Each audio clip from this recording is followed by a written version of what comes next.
And now, life, lessons, and laughter with your host, Glenn Ambrose of Life Enhancement Services of Rhode Island.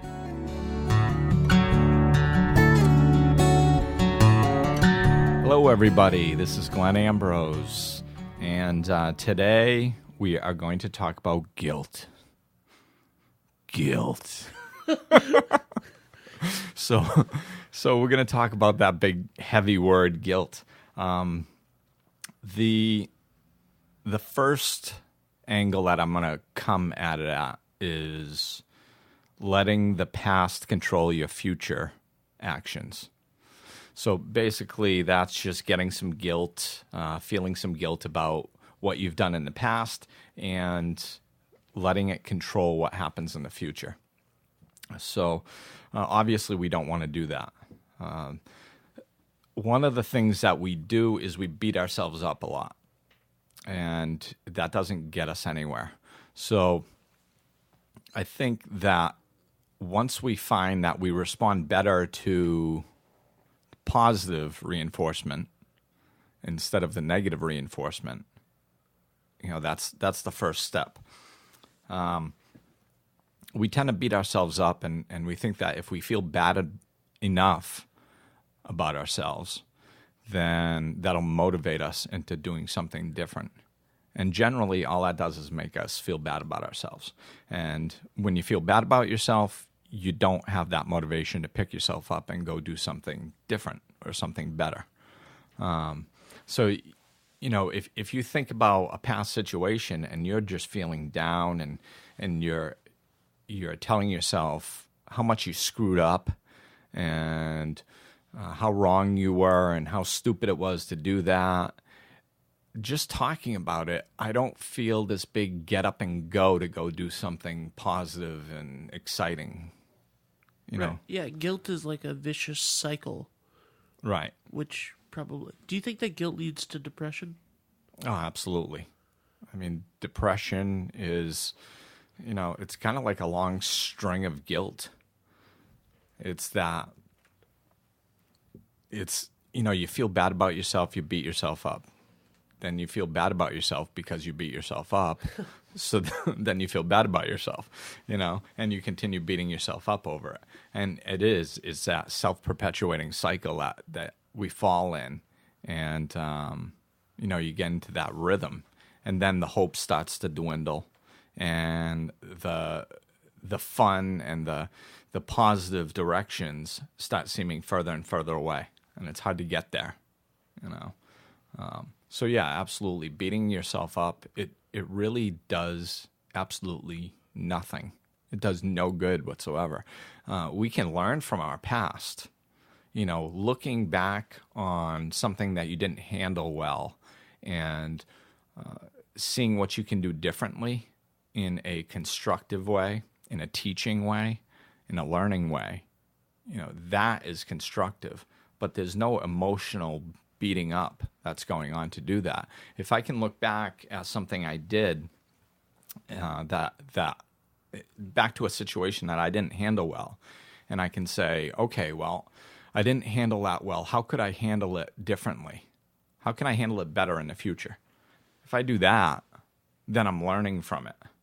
If I sit there and go, oh my God, I can't believe I did that. I shouldn't have done that. What an idiot I am. This is completely screwed. Now how am I going to get out of this? And, all that negative self-talk, it doesn't do anything except help keep you stuck in that negative train of thought. Is there any way that a little bit of guilt can be healthy? No. No, really, it doesn't.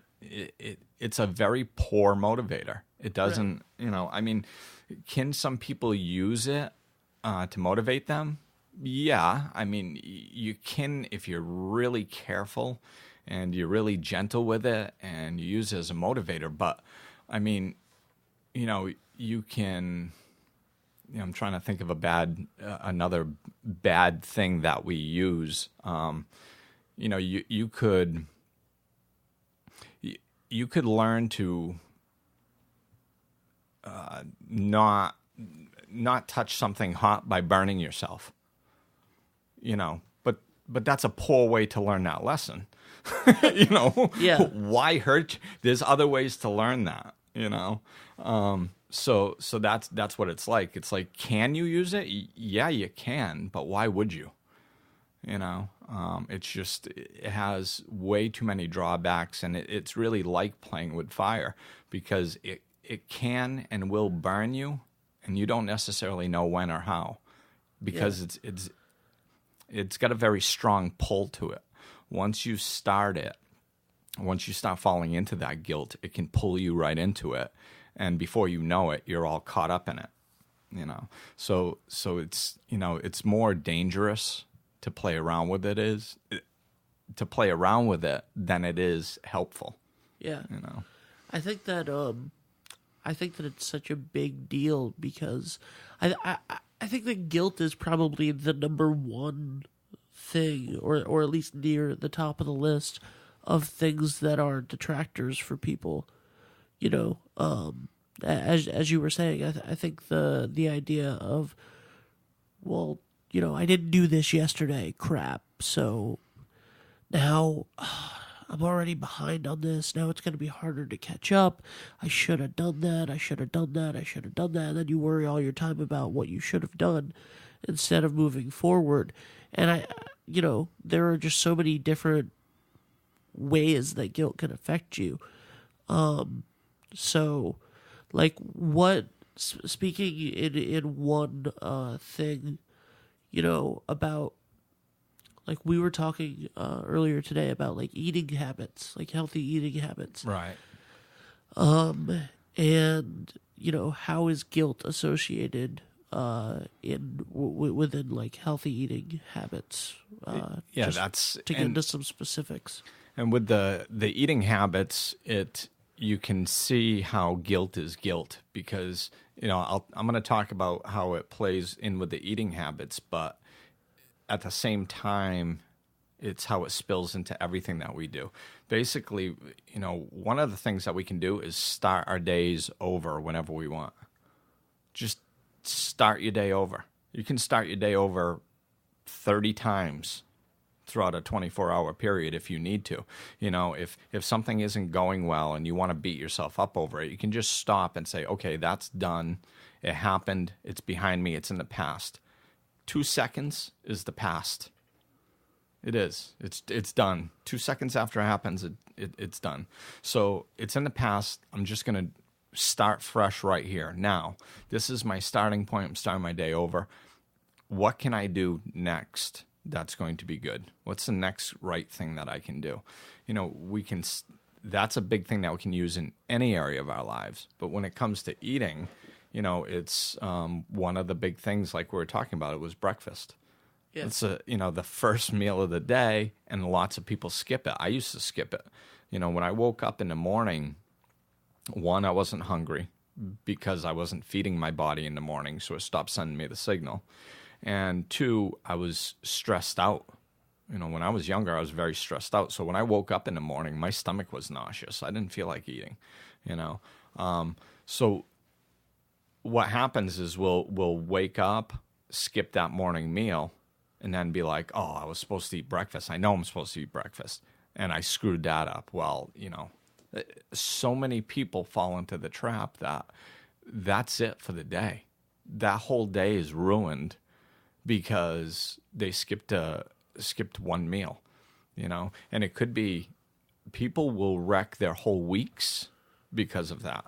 If that's a Monday morning and they were planning to start something fresh on a Monday morning, they'll wipe out a whole week and then tell themselves they need to start fresh Monday. Like, really? I mean, that's that's a huge loss. You just blew away 6 9/10 days because of an hour. Yeah. So that's the drawback of guilt. That's what it can do to us if we let it control us. So, just to start fresh and say, okay, what can I do here? That's the key to it. Start wherever you are. Most of life is living in awareness. So if you feel yourself getting caught up into the guilt feelings, just stop where you are. You can look back at why you're feeling guilty and see if there's anything you need to learn from that. I skipped a meal. Okay, well, what can I do to not skip a meal in the future? Right. Preparation. That's one of the best things for eating healthy, and lots of other areas in life. Like I said, a lot of this, if you take the ideas behind the eating and you implement it, you see how you can implement the same idea behind it in other areas of life. It's the same thing, preparation. So if we're talking about the eating, figure out ahead of time what's something small and easy that you can have right there with you when you wake up that you can have. Or if it's a snack during the day that you've missed. What can you, people say, well, I can't eat at work. Well, I mean, I don't think they actually lock people down to their desks anymore. I think that's... They did that? Oh, very often. Yeah, when I was a kid. Wow. Are you sure you're not just talking about a school desk that was connected? I'm actually 98 years old, and it was very, very traumatic when I was a child. The child labor laws weren't the same. But no, I mean, we can go to the bathroom. If you can go to the bathroom, you can eat. Even if you can't have food at your desk, you can have a granola bar in your pocket. Go to the bathroom and have a granola bar when you're in there in 3 minutes. Now, so you're suggesting that people go eat in the bathroom? I'm suggesting they sneak food in any way they can, and if their job is that structured, which usually it's not. Usually that's just people making an excuse, and But if it is that structured, I've had jobs where you were at a desk and you couldn't eat at your desk, and you had to keep food in a certain area. It was difficult, but you find a way. That's really what it is. You find a way, but that takes preparation. When you're trapped in the guilt, you don't find the solution. Yeah. You stay stuck in the problem. That's what guilt does. I can't, oh my God, I blew it. And you stay in that. But if you get away from the guilt and you see how you can learn from it, then you can change the future. So, all right. So I think that the dealing with guilt, as we just talked about for like eating healthy, and I think that also applies to going to the gym and just any sort of exercise. I think that those two, everything that you explained, kind of goes hand in hand with that of preparation and not beating yourself up for what you did yesterday or not throwing everything away because you slipped up. But escalating a little bit more on the guilt spectrum, if there is moving on to the emotional side, not that all of guilt is emotional, but for example, there was an incident that happened recently to me that where I allowed one of my friends to get into a situation where he got hurt. Now, I naturally have guilt about that situation, about putting my friend in a situation to get hurt. He's okay. Wasn't a huge deal. But how do you like that kind of guilt? The kind of guilt of, oh, I shouldn't have done something, where it affects other people. Right. Your guilt is for other people. Well, that's like two parts. One, you have to be honest with yourself. You really need to be able to be honest with yourself, and that's a tool that is very important in living a happy life. People don't take the time to really find out how to be truly honest with themselves. So in this situation, you have to look back at that and you say, okay, when I was getting this incident set in motion, did I think that he was going to get hurt? Did I do it? Was there some sort of malicious part of me that wanted him to get hurt? And quite honestly, even if the answer were yes, it's not the end of the world. I mean, we all have dark sides within us. I mean, obviously, we don't want to act on them. And you know, you use that as a learning experience. You go, holy crap, that was a little negativity that was coming out in a very unconscious wrong way, and I can't do that again. But again, it's only a learning experience. You don't judge yourself for having a dark side. Most often, though, it's the answer is no. I had no intention of hurting him. Then what are you guilty about? You know, I mean, if you didn't, you know, what we do. Part of our guilt is that we play God. We think we're supposed to know everything. We're so hard on ourselves that we're supposed to be able to see into the future and prevent bad things from happening. And it's just impossible. You know, we can't.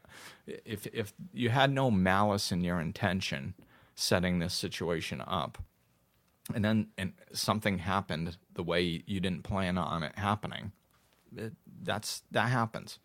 So, you know, you need to forgive yourself for that. Look at it realistically and love yourself enough to be like, well, I know that it wasn't intentional, so I can't beat myself up for something that was unintentional, you know. And then the other aspect of it is you never know how the other person's going to feel. So when it involves another person, speak to them about it. Openness and honesty is huge. It's huge because one of the reasons why it's huge is because people don't use it that often. So when people do use it, it blows other people away. You know, I don't know how many times that I've just walked up to somebody and been like, you know, hey, I was feeling bad about this and I just wanted to clear the air. And they were blown away that I even brought it up, you know, and they respected me more and felt closer to me. A lot of people in my inner circle share things with me that are very personal because they trust me, because I'm open with them. That gives them the comfort level, the safety to be open with me, you know, and that's because I try to do this type of stuff as much as I can. So when it involves another person, go up and say, you know what, I felt bad that happened, you know, and I want to apologize if, you know, just bring it up in the air and discuss it, and then they can get their feelings out. You get your feelings out, and it clears the air, and then you can move on from there. Okay, so as I said, we're going to continue escalating, and this is the Scary. This is the peak. This is what I would like to consider, and maybe I'm wrong, but the ultimate guilt, which is someone has someone has passed away. In the situation when someone passes away, and there's always the guilt. Someone always has guilt when someone dies of, oh, the last thing that I said to them, or I never, you know, I didn't go to visit grandma in the nursing home, right. Or I should have told them I loved them more, or, you know, or even worse than that, a situation where you inadvertently caused, you know, a situation like a car accident. You know, how does someone deal with that kind of grief that comes with the finality of not being able to clear the air with that person? Right. Yeah, and it's, you know, it's important what you just said at the end too, is deal with that sort of grief that comes along with that. You know, one important thing is to know that that's two separate things. The guilt you have and the grief you're going through are two different things, and you need to separate those. Because people, you know, bad feelings feel like bad feelings. So people will keep them all together, and one will feed the other one. You know, so you'll be like, oh my God, they're gone. I feel so horrible that they're gone. And I didn't do this to them, and I never told them that I love them. And now they're gone forever. And it's just a tennis match, and it goes back and forth, and you just beat yourself up over and over and over, you know. So that's you know, one thing you need to do is separate the two. I mean, you feel guilty about not telling them you love them, for instance. And you're also sad that they're no longer with you. Those are two separate things, you know. Don't tie them together. And there's two aspects of dealing with the guilt with somebody that's passed. One is what you can do about it. The other one is more faith-based. There's a large percentage of our community believes in something. It could be God, it could be a higher power, or it could be whatever you want to call it. But they believe that there's something out there. And most people believe that there's something after death. And most people believe it's good. So if you're sitting there going, that's the thing about death is, for me, it's an ongoing process. As my spirituality grows on how I view death, I get better and better at it. So it's not like a light switch. All of a sudden now you can deal with death good. I was at my grandmother's funeral, and I had a very healthy, what I consider a very healthy view of death. But during a funeral, it was very difficult for me. And it's because of that, I wanted her to still be here. Just simple as that. It wasn't because of anything, any guilt I felt or anything. I just was sad that she wasn't going to be in front of me anymore. So there's an aspect of that is real, and we need to work through that and accept that that person isn't with us in that way anymore. The other aspect of it is, if most people are thinking of their loved ones in heaven, why are we so sad and worried about them? If we believe in some sort of happy, peaceful, loving afterlife, why do you think they're up in heaven pacing back and forth and going, that SOB never said they loved me? Probably not. They're finally at peace. They're finally feeling good. They're finally, feeling the love, and they're looking down on us with a lot larger perspective. They completely understand if we didn't say a particular thing. They know that we love them, So that's the faith-based aspect of it. The other aspect of it is, whether somebody's passed or here, there's always something that we can do to take action and kind of clear the air with them. With people that have passed, a lot of times we can write a letter to them. Write a letter to them, expressing all our feelings and apologizing for anything we want to apologize for. And you can go to their grave if that's what you believe in. You can do it at your home. You can do whatever you want. But sit there, read that letter with feeling, and knowing that they're hearing you, and release it. Sometimes people don't do that type of thing because they think it sounds silly. Oh, that's not going to do anything. Well, if you actually put some intention behind it, it's going to do a lot for you, because at the end of the day, forgiveness is all self-forgiveness. It's just about forgiving yourself. So if you can because we can never make anybody forgive us. We can't make them, whether they're living or whether they're dead. We can't make them forgive us. So we have no control, and honestly, we don't even really know what's going on inside of them. Somebody can look us dead in the eye and go, no problem, I forgive you. And they can walk away just as pissed as they were 2 seconds prior. So we don't know. When we make amends and when we forgive, that's taking it off of our plate. It's doing what we can, whatever we can, to say, hey, I did this, I'm sorry. And when you take that action, it removes the guilt if you allow it. If you want to hang on to the guilt, then you can take all the action in the world. It's not going to do anything.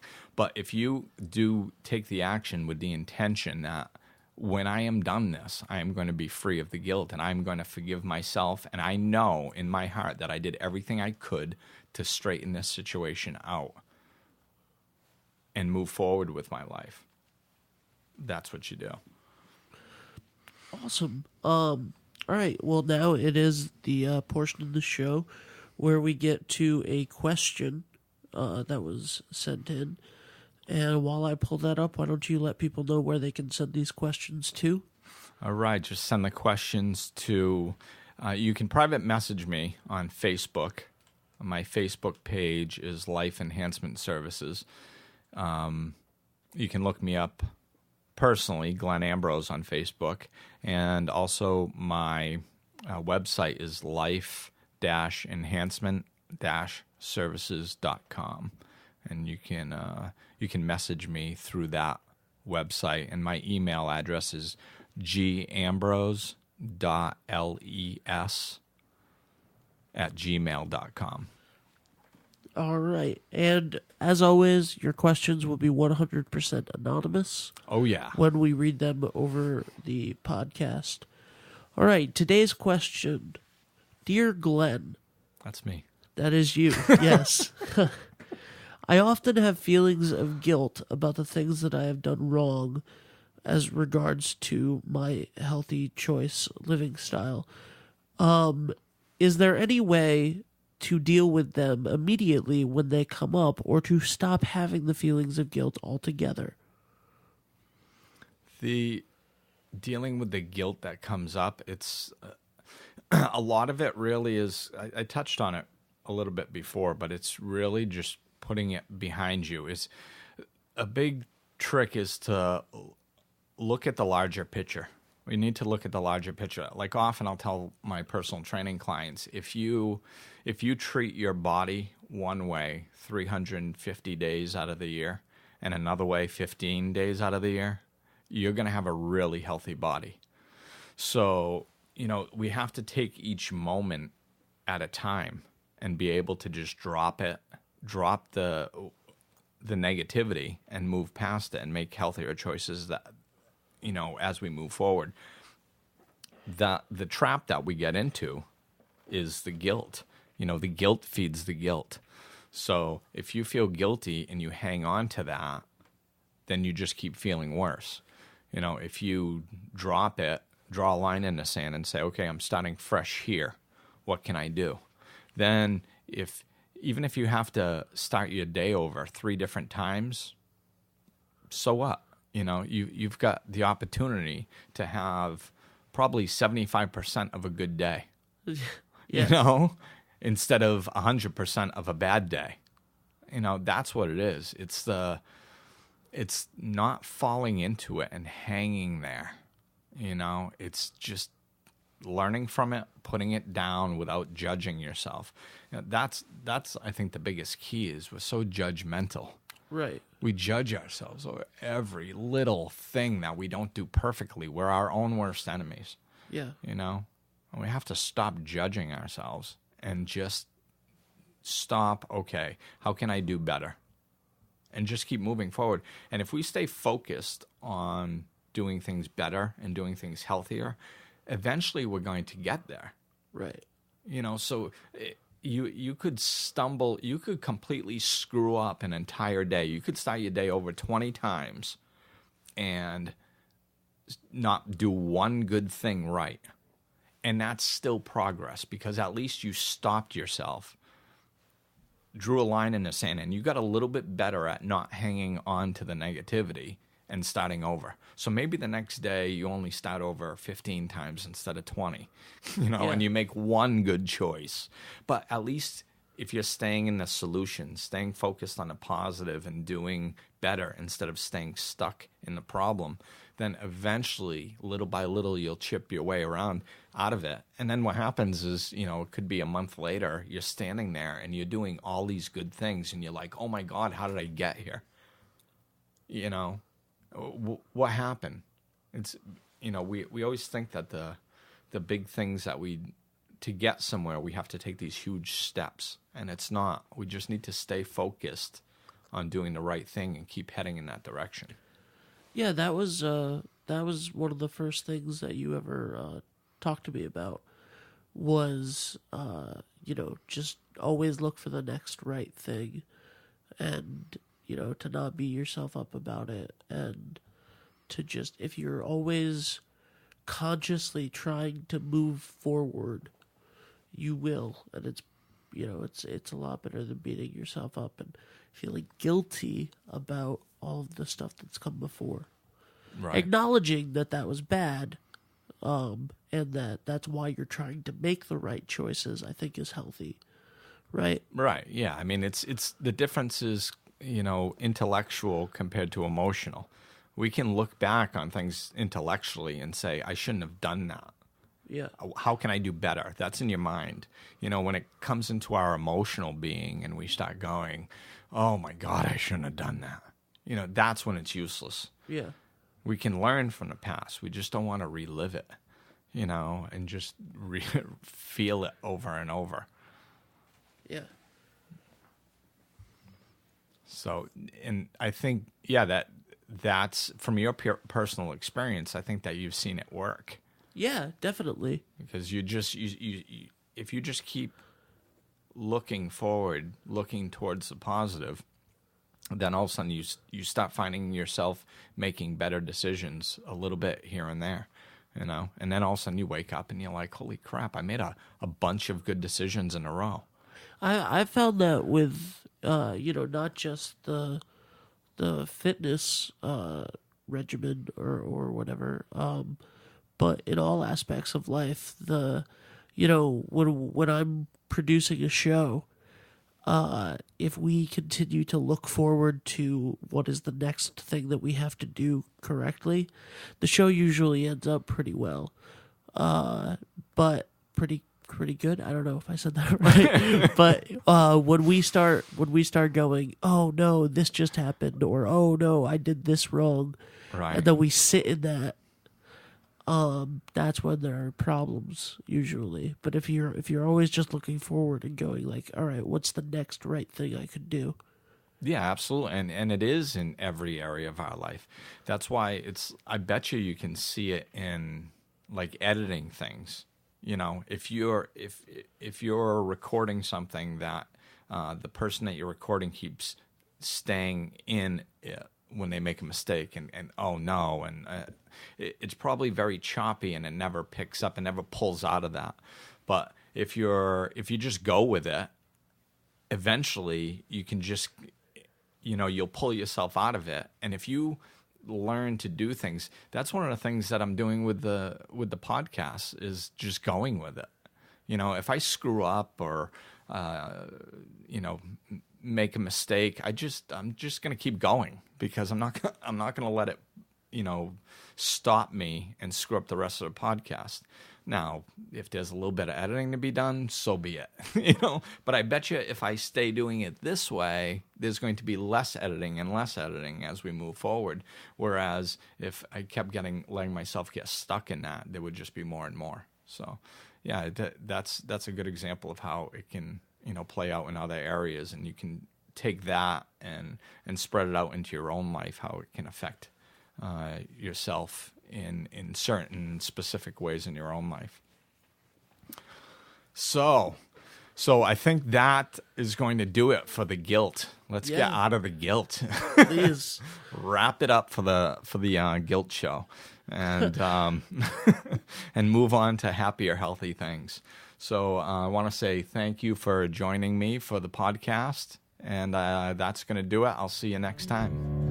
This podcast is presented by Life Enhancement Services of Rhode Island with New Shore Productions. For more information on Glenn Ambrose and his work, visit life-enhancement-services.com.